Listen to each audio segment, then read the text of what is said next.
যারা ছাত্রছাত্রীগণ, যাই যে ভিডিও পোস্ট করছি সেটি হচ্ছে যে অ্যাসিড ক্ষারক ও ক্ষার সম্বন্ধে, যেটি ক্লাস 9-এ ভৌত বিজ্ঞানের একটি অধ্যায়। এই সম্বন্ধে আগে আমি দুটি ভিডিও পোস্ট করেছিলাম। আজকে এটি হচ্ছে পার্ট 3। এখানে আমরা প্রথমে জানবো যে কণমৌলের অক্সাইড সম্বন্ধে। তাহলে প্রথমে দেখি কণমৌলের অক্সাইড বলতে কি বোঝায়। কণমৌলের অক্সাইড বলতে বোঝায় যে কণমৌলের সঙ্গে অক্সিজেন যুক্ত হয়ে যে দ্বিমৌল বিশিষ্ট যৌগ উৎপন্ন হয় তাকে বলা হচ্ছে ওই মৌলের অক্সাইড। যেমন কার্বন, তার সঙ্গে অক্সিজেনের বিক্রিয়া ঘটলো, উৎপন্ন হলো CO2, কার্বন ডাইঅক্সাইড। এটি হচ্ছে কি কার্বনের একটি অক্সাইড। বা যদি কম বায়ুতে বা কম অক্সিজেনে যদি কার্বনের সঙ্গে অক্সিজেনের বিক্রিয়া হয়, উৎপন্ন হয় কার্বন মনোক্সাইড। এটি হচ্ছে একটি কার্বন অক্সাইড। সালফারের সঙ্গে অক্সিজেন বিক্রিয়া হলো, উৎপন্ন হলো সালফার ডাইঅক্সাইড, এটি অক্সিজেন অক্সাইড। সোডিয়াম এর সঙ্গে অক্সিজেন বিক্রিয়া হলো, উৎপন্ন হলো সোডিয়াম অক্সাইড, এটি হলো সোডিয়ামের একটি অক্সাইড।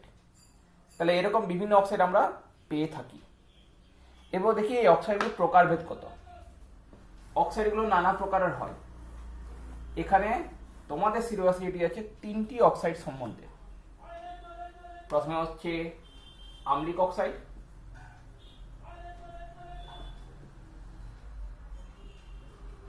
আম্লিক অক্সাইড বলতে কি বোঝায়? আম্লিক অক্সাইড বলতে বোঝায় যে সাধারণত কোন অধাতুর সঙ্গে অক্সিজেন যুক্ত হয়ে যে অক্সাইড উৎপন্ন হয় সেটি সাধারণত হয় আম্লিক অক্সাইড, যদিও সব ক্ষেত্রে নয়। যদি দেখা যায় সেই অধাতব অক্সাইড ক্ষার বা ক্ষারকের সঙ্গে বিক্রিয়া করে লবণ ও জল উৎপন্ন করে, তখন আমরা তাকে আম্লিক অক্সাইড বলতে পারি। যেমন দেখো, কার্বনের সঙ্গে অক্সিজেন বিক্রিয়া উৎপন্ন হলো কার্বন ডাইঅক্সাইড। কার্বন ডাইঅক্সাইডের সঙ্গে যদি আমাদের বিক্রিয়া হয় সোডিয়াম হাইড্রোক্সাইডের, উৎপন্ন হয় সোডিয়াম কার্বনেট লবণ আর H2O জল। তাহলে যেহেতু কার্বন ডাইঅক্সাইড ক্ষারের সঙ্গে বিক্রিয়ায় লবণ জল উৎপন্ন করছে, তাই কার্বন ডাইঅক্সাইড হচ্ছে একটি আম্লিক অক্সাইড। একইভাবে যদি দেখি সালফার ডাইঅক্সাইড, এটি আমরা যদি দেখি তা দেখব সোডিয়াম হাইড্রোক্সাইডের সঙ্গে বিক্রিয়া উৎপন্ন করবে লবণ ও জল, Na2SO3, সোডিয়াম সালফাইড আর জল। তাই সালফার ডাইঅক্সাইড হলো একটি আম্লিক অক্সাইড। যদিও সব যে অধাতব অক্সাইড যে ক্ষার বা ক্ষারকের সঙ্গে বিক্রিয়ায় লবণ ও জল উৎপন্ন করে তা নয়, আর যারা করে না তাদেরকে আমরা আম্লিক অক্সাইড বলতে পারবো না। যেমন হচ্ছে NO, nitric oxide. Nitric oxide কিন্তু যে ক্ষার বা ক্ষারকের সঙ্গে বিক্রিয়ায় লবণ ও জল উৎপন্ন করে না, তাই এটি কিন্তু আম্লিক অক্সাইড নয়।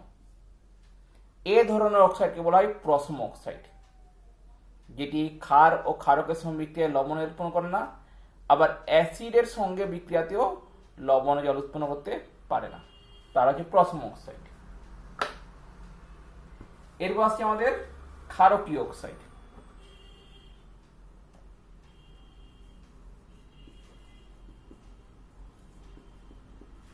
ক্ষারকীয় অক্সাইড মানে সাধারণত হয় ধাতব অক্সাইডগুলো, অর্থাৎ ধাতুর সঙ্গে অক্সিজেন যুক্ত হয়ে যে অক্সাইড উৎপন্ন হয়, ধাতব অক্সাইড। যদিও সব ধাতব অক্সাইড যে ক্ষারকীয় অক্সাইড তাও নয়। তাহলে আমরা ক্ষারকীয় অক্সাইড কখন বলবো? যে সব ধাতব অক্সাইড অ্যাসিডের সঙ্গে বিক্রিয়া করে লবণ ও জল উৎপন্ন করে তাদের বলা হচ্ছে ক্ষারকীয় অক্সাইড। যেমন জিঙ্ক অক্সাইড,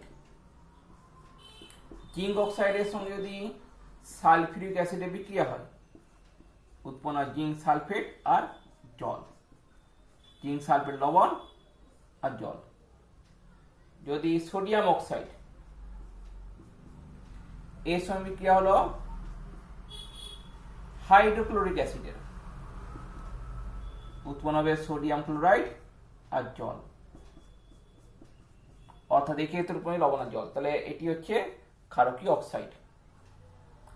তবে জিঙ্ক অক্সাইড কিন্তু ক্ষারকীয় অক্সাইড নয়। জিঙ্ক অক্সাইডকে বলা হচ্ছে উভধর্মী অক্সাইড। এটিকে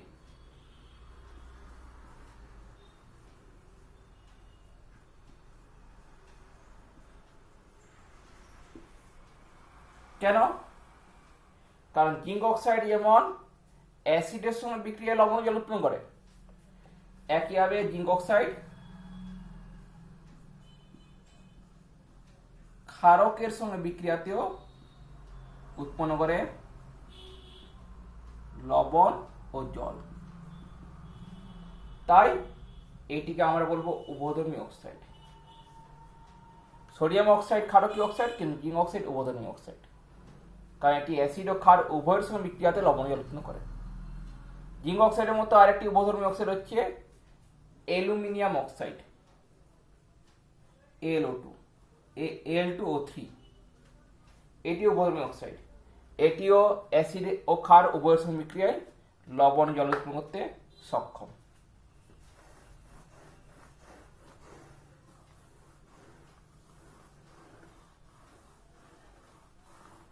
এরপর আসছে অম্লবৃষ্টি। অম্লবৃষ্টি বলতে কি বোঝায়? দেখো, আমরা জানি বায়ুতে যে সব উপাদানগুলি আছে, উপাদানগুলি যে মূল উপাদানগুলি কি কি? প্রথম হচ্ছে নাইট্রোজেন, যেটি থাকে সর্বাধিক, তারপর অক্সিজেন, এছাড়া থাকে কিছু পরিমাণ কার্বন ডাইঅক্সাইড, নিষ্ক্রিয় গ্যাস, জলীয় বাষ্প, এছাড়া অন্যান্য যেসব গ্যাসগুলি আছে সেগুলি অল্প পরিমাণ করে থাকে। কিন্তু যে বিভিন্ন শিল্প কারখানার বা যানবাহনের ধোঁয়া, এইসব থেকে নানা রকম দূষিত গ্যাস উৎপন্ন হয়, বিশেষ করে sulphur dioxide, nitrogen dioxide, carbon dioxide. আর এই গ্যাসগুলো জন্য কি হয়, এই গ্যাসগুলি যে বৃষ্টির সময় যে বৃষ্টির জলের সঙ্গে মধ্যে দ্রবীভূত হয়ে পর অ্যাসিড রূপে পৃথিবীর বুকে ঝরে পড়ে, যাকে বলা হচ্ছে অম্লবৃষ্টি। শুধুমাত্র সালফার ডাইঅক্সাইড, নাইট্রোজেন ডাইঅক্সাইড বা কার্বন ডাইঅক্সাইড নয়, বিভিন্ন বিক্রিয়া দ্বারা এছাড়াও আরও নানা রকম অক্সাইড উৎপন্ন হয়, যেগুলি কিন্তু অম্লবৃষ্টি ঘটায়। যেমন সালফার ডাইঅক্সাইড থেকে উৎপন্ন আবার সালফার ট্রাইঅক্সাইড। সালফার ডাইঅক্সাইড সূর্যালোকের উপস্থিতিতে বিক্রিয়া করে উৎপন্ন করে সালফার ট্রাইঅক্সাইড। এই সালফার ট্রাইঅক্সাইড জলের মধ্যে দ্রবীভূত উৎপন্ন হয় সালফিউরিক অ্যাসিড। আবার শুধুমাত্র যে সূর্যালোক উপস্থিতি তা নয়, এছাড়াও নানা রকম অনুঘটক উপস্থিতিতে বা বিদ্যুৎ কারণ নানা কারণে কিন্তু যে সালফার ডাইঅক্সাইড উৎপন্ন হতে পারে, আর তা থেকে উৎপন্ন হতে পারে সালফিউরিক অ্যাসিড। একইভাবে নাইট্রোজেন ডাইঅক্সাইড, আবার দেখো যে নাইট্রোজেন যে আছে বায়ুতে, সেটি তড়িৎস্ফুলিঙ্গের কারণে উৎপন্ন করে নাইট্রিক অক্সাইড। এই নাইট্রিক অক্সাইড আবার বায়ুর অক্সিজেন সঙ্গে বিক্রিয়া করে উৎপন্ন করে নাইট্রোজেন ডাইঅক্সাইড। আবার অনেক ক্ষেত্রে ওজোন গ্যাসের সঙ্গে বিক্রিয়া করে উৎপন্ন করে নাইট্রোজেন ডাইঅক্সাইড গ্যাস। এই নাইট্রোজেন ডাইঅক্সাইড গ্যাস আবার জলের মধ্যে দ্রবীভূত উৎপন্ন করে একদিকে নাইট্রিক অ্যাসিড, অপরদিকে নাইট্রাস অ্যাসিড। ফলে এইসব বিভিন্ন রকম অ্যাসিড উৎপন্ন হয়, যেটি বৃষ্টির জলের সঙ্গে দ্রবীভূত হয়ে পৃথিবীর বুকে ঝরে পড়ে, যাকে হচ্ছে অম্লবৃষ্টি। এই অম্লবৃষ্টি কিন্তু যে আমাদের জন্য অনেক ক্ষতিকারক। কি ক্ষতি করে এই অম্লবৃষ্টি? একদিকে যখন এটি মাটির উপর পড়ে তখন মাটির অম্লত্ব বাড়িয়ে দেয়। চাষাবাসের জন্য মাটির অম্ল আর ক্ষারের কিন্তু একটা নির্দিষ্ট ভারসাম্য বজায় রাখা সবসময় প্রয়োজন। মাটি যদি অম্লত্ব বেড়ে যায়, তাহলে মাটির মধ্যে যেসব উপকারী ব্যাকটেরিয়া বাস করে সেই উপকারী ব্যাকটেরিয়াগুলো কিন্তু যে ঠিকমতো বংশ বিস্তার করতে পারে না আর তারা মারা যায়। তারপরে মাটির উর্বরতা শক্তি কিন্তু কমে যায়। আবার সেই বৃষ্টির জল যখন পুকুর নদী এসব জায়গায় জমা হয় তখন পুকুর বা নদীর জলেরও অম্লত্ব বেড়ে যায়, আর তার ফলে সেখানে বিভিন্ন যে জলচর প্রাণী তাদেরও কিন্তু পক্ষে কিন্তু বাঁচা কষ্টকর হয়ে যায়। আবার এই অম্লবৃষ্টিযুক্ত জল যখন আমরা পান করি তখন আমাদেরও যে ত্বক, চুল, আমাদের শরীরের কোষ এগুলো কিন্তু ক্ষতিগ্রস্ত হয়। এছাড়া আমাদের দেহের স্নায়ুতন্ত্র হোক, কিডনি হোক, বিভিন্ন অংশ কিন্তু ক্ষতিগ্রস্ত হয় এই অম্ল বৃষ্টিযুক্ত জল পান করার কারণে। এছাড়াও যখন এই অম্লবৃষ্টিযুক্ত জল কোনো অট্টালিকার উপর পড়ে বা কোনো এমনি যে সৌধের যে মার্বেল পাথরযুক্ত কোনো সৌধের উপর পড়ে তখন তার সঙ্গে বিক্রিয়া করে। যেমন তাজমহলটি তৈরি মার্বেল পাথর দিয়ে, যার সঙ্গে CaCO3 ক্যালসিয়াম কার্বনেট। যখন অম্লবৃষ্টি যুক্ত জলে যদি সালফিউরিক অ্যাসিড থাকে তাহলে এর সঙ্গে বিক্রিয়ায় মার্বেল পাথরের উৎপন্ন ক্যালসিয়াম কার্বনেট, সালফেট, জল আর কার্বন ডাইঅক্সাইড গ্যাস। ফলে ক্যালসিয়াম সালফেটের উৎপন্ন ফলে ক্যালসিয়াম কার্বন মার্বেল পাথরটি কি দেখা ক্ষতিগ্রস্ত হয়, সেখানে ক্ষতের সৃষ্টি হয় এর জন্য, যার কারণে যে স্টোন ক্যান্সার। অর্থাৎ এই স্টোন ক্যান্সার সৃষ্টির জন্য এই অম্লবৃষ্টি দায়ী।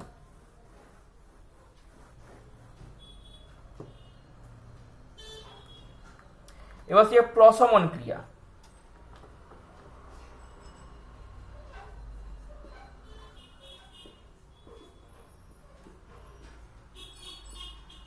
প্রশমন ক্রিয়া বলতে কি বোঝায়? আমরা জানি অ্যাসিড ও ক্ষার পরস্পরের সঙ্গে বিক্রিয়ায় উৎপন্ন করে লবণ ও জল, যেমন সোডিয়াম হাইড্রোক্সাইড আর হাইড্রোক্লোরিক অ্যাসিড। এর বিক্রিয়া উৎপন্ন হয় সোডিয়াম ক্লোরাইড আর জল। তাহলে যদি তুল্য পরিমাণ অ্যাসিডের সঙ্গে যদি তুল্য পরিমাণ ক্ষারের বিক্রিয়া ঘটানো হয় তাহলে কি দেখা যায় যে উভয়ের ধর্ম প্রশমিত হয়ে লবণ ও জল উৎপন্ন হয়। এই ধরনের বিক্রিয়াকে বলা হচ্ছে প্রশমন ক্রিয়া, যেখানে অ্যাসিড ও ক্ষার উভয়ের যে ধর্ম লোপ পেয়ে যায়। তাইলে যদি আমরা কিছু পরিমাণ ক্ষার নিয়ে তার থেকে যদি ফোটা ফোটা করে অ্যাসিড ফেলে যাই তাহলে একটা সঙ্গে দেখাবে যে সমস্ত ক্ষার অ্যাসিড দ্বারা প্রশমিত হয়ে লবণ ও জল উৎপন্ন করে যায়। আর ঠিক যে মুহূর্তে সমস্ত ক্ষার অ্যাসিড দ্বারা বা সমস্ত অ্যাসিড ক্ষার দ্বারা প্রশমিত হয়ে লবণ ও জল উৎপন্ন করে, অর্থাৎ উভয়ের ধর্ম প্রশমিত হয়, সেই ক্ষণকে বলা হচ্ছে প্রশমন ক্ষণ। এখন কোন সময়ে অ্যাসিড ও ক্ষারের ধর্ম প্রশমিত হয়ে গেল বা প্রশমন ক্ষণটা কত, এটা আমরা নির্ণয় করবো কি করে? কারণ ক্ষারের সঙ্গে আমরা অ্যাসিড মিশিয়ে যাবো দেখবো যে লবণ জল পড়ে ঠিক আছে, কিন্তু কোন সময়ে যে ঠিক সঠিক পরিমাণে ক্ষারের সঙ্গে সঠিক পরিমাণে অ্যাসিড মেশালে কারোর ধর্ম থাকবে না, এটা বুঝবো কি করে? এর জন্য ব্যবহার করা হয় নির্দেশক। নির্দেশক সম্বন্ধে আমরা আগে পড়েছি। এটি কি করে? এটি অ্যাসিড ও ক্ষারের বিক্রিয়াতে উপস্থিত থেকে প্রশমন ক্ষণকে নির্দেশিত করে, তাই এটা বলি নির্দেশক। বিভিন্ন রকম অ্যাসিড ও ক্ষারের প্রশমন ক্রিয়া নির্ধারণের জন্য বিভিন্ন রকম যে নির্দেশক ব্যবহৃত হয়। যদি তীব্র ক্ষার ও তীব্র অ্যাসিড থাকে, আমাদের তীব্র ক্ষার ও তীব্র অ্যাসিডের বিক্রিয়ার মধ্যে প্রশমন ক্রিয়া নির্ণয় করতে হবে। এক্ষেত্রে আমরা যে কোনো নির্দেশক ব্যবহার করে চলবে।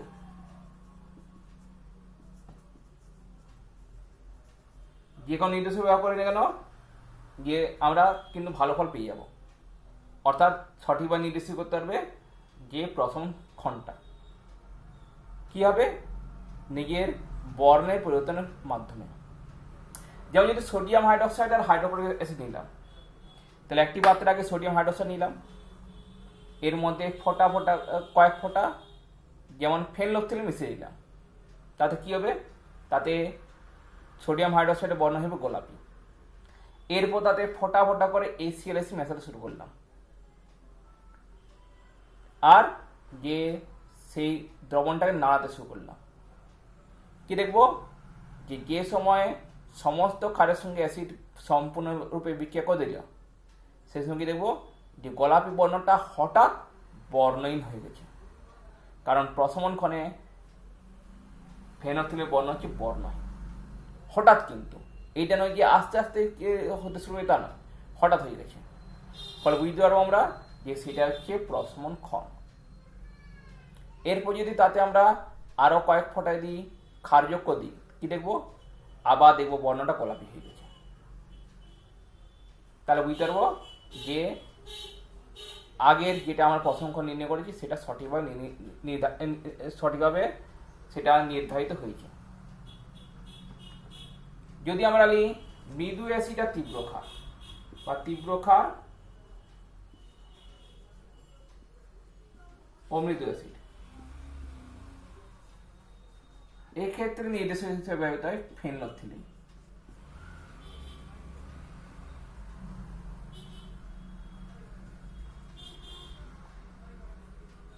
যদি উল্টাটা দিয়ে হয় মৃদু ক্ষার ও তীব্র অ্যাসিড, তখন ব্যবহৃত হয় মিথাইল অরেঞ্জ। আর যদি দুটো যদি মৃদু হয়, মৃদু ক্ষার হলো আর মৃদু অ্যাসিড হলো, তো সেক্ষেত্রে কোন নির্দিষ্ট নির্দেশক প্রয়োজন নয়। অর্থাৎ এক্ষেত্রে কোন নির্দেশকই ভালো করে কাজ করতে পারে না, আর প্রশমন ক্ষণকে নির্দেশ করতে পারবে না। এবারে প্রশমন ক্ষণ নির্ধারিত করার জন্য যে পদ্ধতি ব্যবহার করা হয় সেই পদ্ধতি হচ্ছে টাইট্রেশন।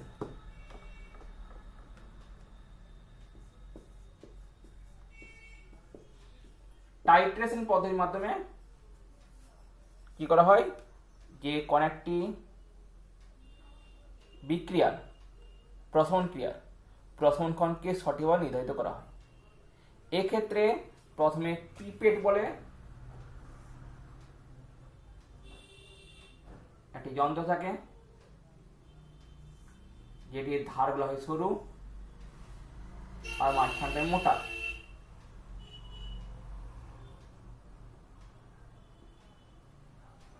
এর মধ্যে প্রথমে যে একটা নির্দিষ্ট দাগ পর্যন্ত ক্ষার নেওয়া হয়।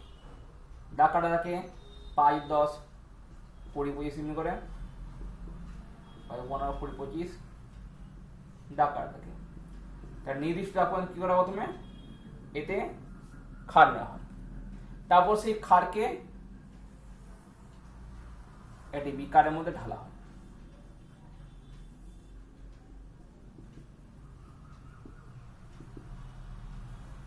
এরপরের মধ্যে কয়েক ফোঁটা ফেনলফথলিন যোগ করা হয়, তাতে বর্ণ কি হয়ে যায়, গোলাপি লাল। এরপরে স্ট্যান্ডযুক্ত একটি বুরেট নেওয়া হয়।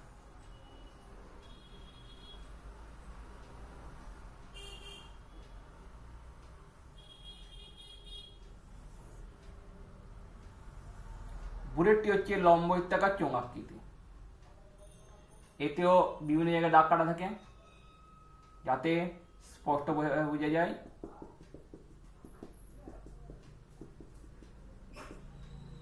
আর নিচে এখানে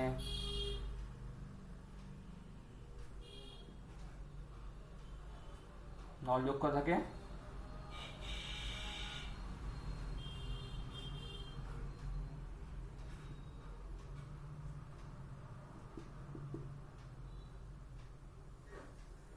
এর নিচে আমাদের যেটা বিকার রাখা হয় যাতে গোলাপি লাল বর্ণযুক্ত ক্ষার দ্রবণটি থাকে। এরপর এখানে যেটা আমাদের স্টপ ককটি আছে সেটিকে খোলা হয়, খুললে সেখানে ফোটা ফোটা করে অ্যাসিড পড়তে থাকে। আর তারপরে যে ঠিক, আর তার সঙ্গে এটাকে একটি কাজ দণ্ডের সঙ্গে নাড়ানো হয় দ্রবণটাকে।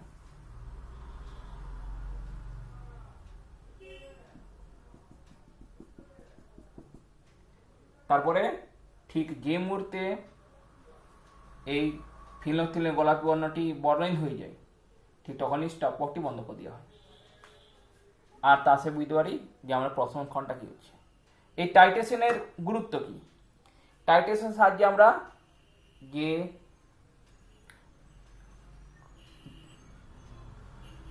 অজানা শক্তিমাত্রা সম্পন্ন ক্ষারের সঙ্গে যদি জানা শক্তিমাত্রা সম্পন্ন অ্যাসিড বিক্রিয়া হয়, তাহলে ক্ষারের শক্তিমাত্রা কত বার করতে পারবো, বা জানা শক্তিমাত্রা ক্ষারের সঙ্গে অজানা শক্তিমাত্রা অ্যাসিড বিক্রিয়া হয়, তাহলে অ্যাসিডের শক্তিমাত্রা কত আমরা নির্ধারিত করতে পারবো। এটা হচ্ছে টাইট্রেশনের মূল গুরুত্ব।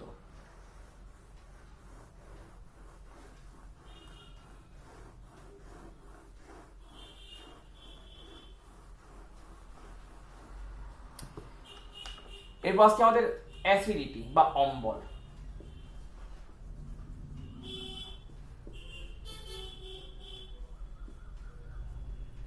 অ্যাসিডিটি বা অম্বল জনিত সমস্যার জন্য আমরা অনেকেই ভুগি।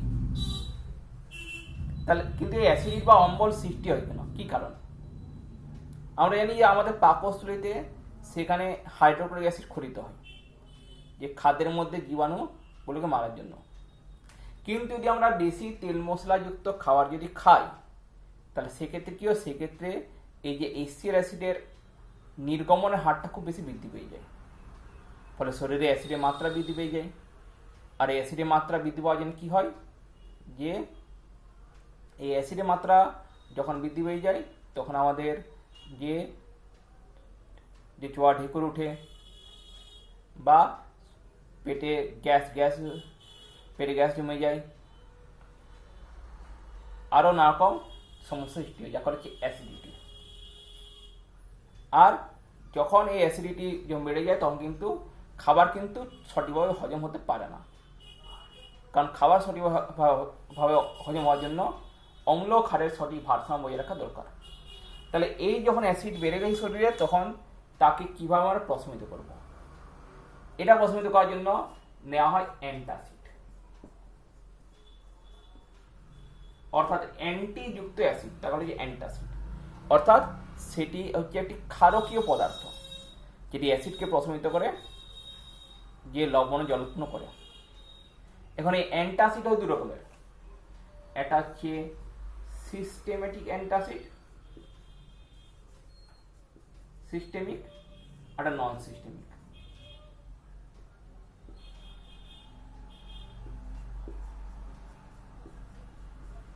সিস্টেমিক অ্যান্টাসিড মানে কি, যে অ্যান্টাসিড রক্তের মাধ্যমে শোষিত হয়ে, রক্তের সঙ্গে শোষিত হয়ে যায় অ্যান্টাসিডটি, তা হচ্ছে সিস্টেমিক অ্যান্টাসিড। যেমন সোডিয়াম বাইকার্বনেট বা খাবার সোডা,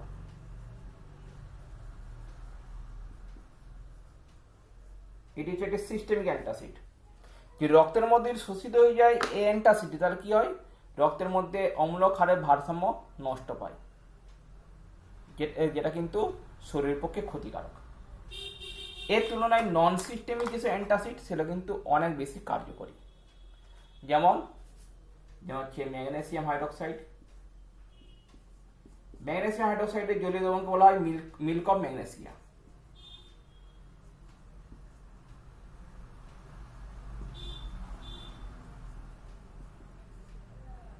অ্যালুমিনিয়াম হাইড্রোক্সাইড, এগুলো হচ্ছে নন সিস্টেমিক অ্যান্টাসিড, যেগুলো রক্তের সঙ্গে শোষিত হয় না, ফলে রক্তের মধ্যে শোষিত হয়ে অ্যাসিড ও ক্ষারের ভারসাম্য নষ্ট করে না। তবে শুধুমাত্র কয়েকটি এরকম ম্যাগনেসিয়াম হাইড্রোক্সাইড বা অ্যালুমিনিয়াম হাইড্রোক্সাইড, এগুলো কিন্তু ব্যবহার করাও কিন্তু বর্তমানে ক্ষতিকর প্রমাণিত হয়েছে, কারণ এগুলো আমাদের বিভিন্ন দেহের অঙ্গ, সেটা কিডনি হোক বা অন্যান্য যেসব অঙ্গ হোক, এগুলো কিন্তু ক্ষতির সৃষ্টি করে।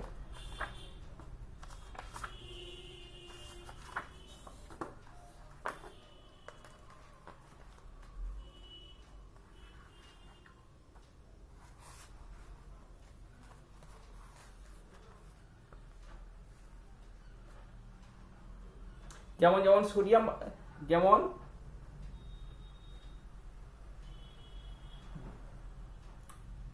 যেটা বর্তমানে কি হলো, বর্তমানে তাই যে শুধুমাত্র একটি পদার্থ না ব্যবহার করে অনেকগুলো পদার্থের মিশ্রণ ব্যবহার করা হয়।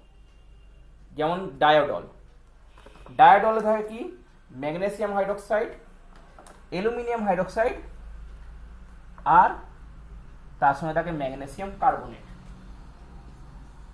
MgOH2, AlOH3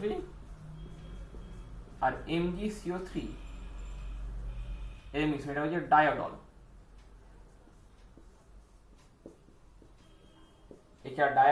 এছাড়া ডায়াজিন, ডায়াজিনের নাম তো আমরা সবাই শুনেছি, যেখানে থাকে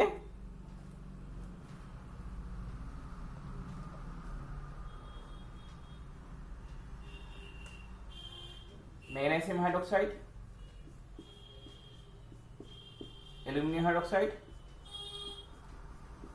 আর অ্যালুমিনিয়াম সিলিকেট।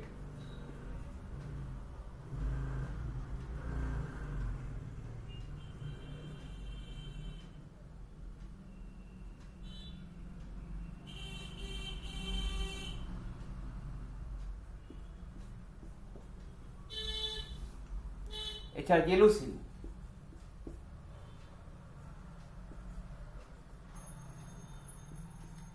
এখানে থাকে ম্যাগনেসিয়াম হাইড্রোক্সাইড, না এখানে অ্যালুমিনিয়াম হাইড্রোক্সাইড আর ম্যাগনেসিয়াম ট্রাইসিলিকেট।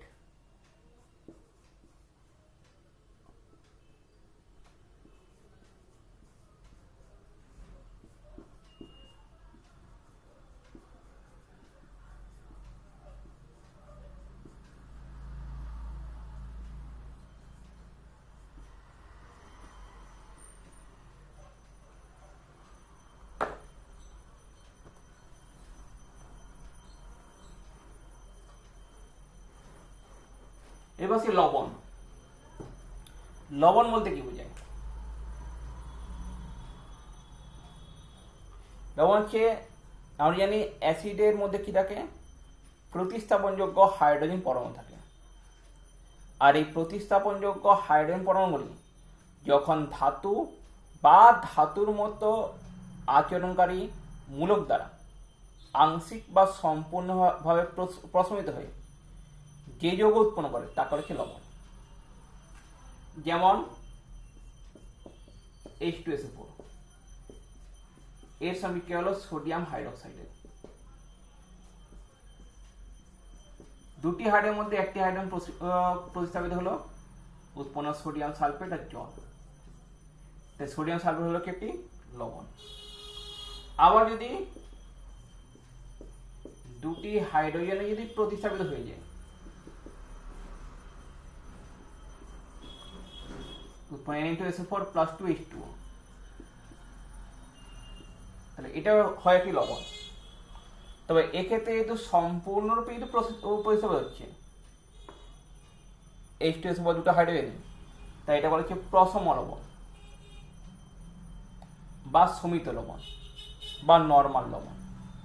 আর এক্ষেত্রে কি হচ্ছে, এক্ষেত্রে দুটি হাইড্রোজেনের মধ্যে একটি প্রতিস্থাপিত হলো আর একটা রয়ে গেল, মানে একটা হাইড্রোজেন এখনো প্রতিস্থাপিত হতে পারে, তাই এটা বলা হচ্ছে কি যে আম্লিক লবণ বা বাই লবণ বা অ্যাসিড লবণ, এটা বলা হচ্ছে।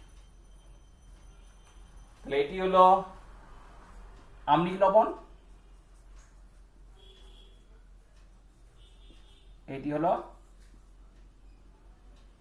প্রশম লবণ বা সমিত লবণ। এছাড়া পরে লবণ হচ্ছে যেগুলো হচ্ছে ক্ষারকীয় লবণ। ক্ষারকীয় লবণ কি? যখন কোন ক্ষারকের মধ্যে উপস্থিত প্রতিস্থাপনযোগ্য হাইড্রোক্সাইড মূলক অধাতু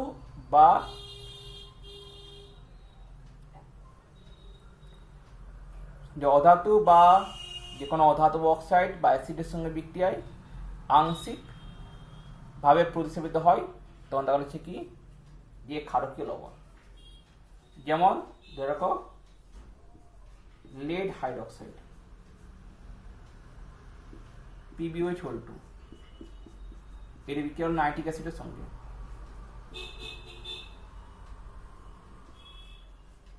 তাহলে একটি OH প্রতিস্থাপিত হলো,